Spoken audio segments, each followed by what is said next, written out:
Secunderabad వారాసిగూడలోని the master minds స్కూల్లోని principal ఆది Shailender correspondent వారి ఆధ్వర్యంలో జాతీయ పతాకాన్ని ఆవిష్కరించి స్వాతంత్ర దినోత్సవాన్ని ఘనంగా నిర్వహించారు. ఈ కార్యక్రమంలో స్కూల్ యాజమాన్యం, పిల్లలు మరియు పేరెంట్స్ పాల్గొని ప్రజలందరికీ 77వ స్వాతంత్ర దినోత్సవ శుభాకాంక్షలు తెలియజేశారు.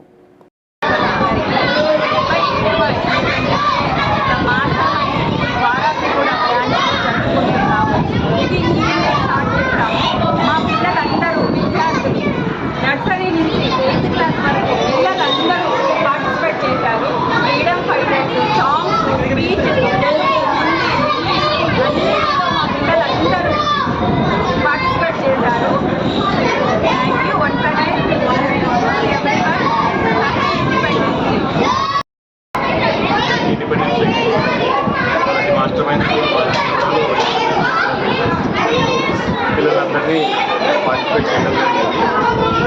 Main reason welcome the stage పిల్లలు పార్టిసిపేట్ చేయడం, ఎంకరేజ్ చేయడం కొత్తగా స్టార్ట్ చేశారు మాస్టర్ మైండ్. మళ్ళీ ఒకసారి